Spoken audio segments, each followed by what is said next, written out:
I'd like you to consider the following question, he said.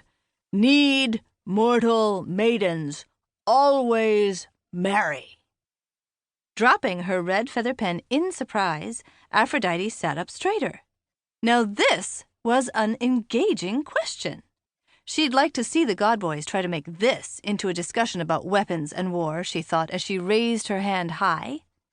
Yes, Aphrodite, asked Mr. Cyclops. I wouldn't want to see any young maiden go unwed, she said. Everyone should have a chance to fall in love. But what if the maiden would rather be alone? Athena asked.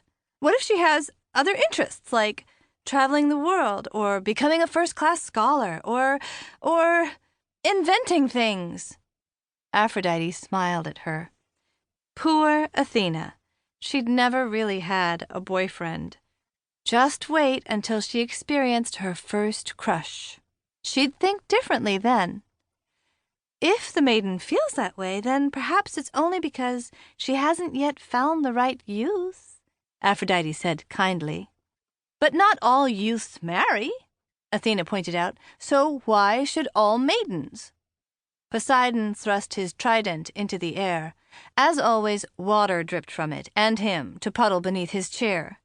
That's because many youths prefer the life of a soldier, he declared. That's right, exclaimed another godboy. War trumps marriage any day. Aphrodite rolled her eyes. Oh, really?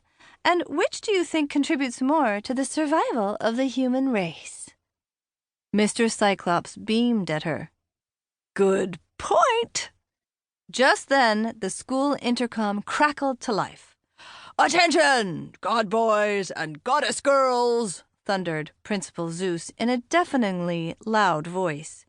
Everyone, including Mr. Cyclops, automatically reached up to cover their ears. A special assembly on chariot safety starts in 10 minutes. Please make your way to the auditorium. Looking somewhat annoyed, Mr. Cyclops muttered something about unwarranted interruptions to class time. But then, with a sigh, he said, All right, everyone, please line up at the door. Normally, Aphrodite would have welcomed a chance to get out of class, but not today. Not when the topic of discussion was such an interesting one. Besides, the chariot safety assembly was repeated every year, and it was deadly dull. Who among them didn't know that racing into a turn could cause a chariot to tip over? Duh. Or that you shouldn't ever fly directly into the sun.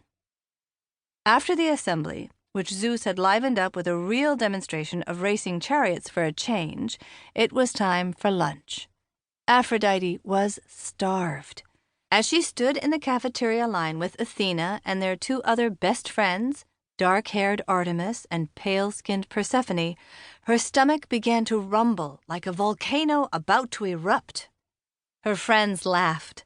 Somebody's hungry, said Artemis. Aphrodite blushed.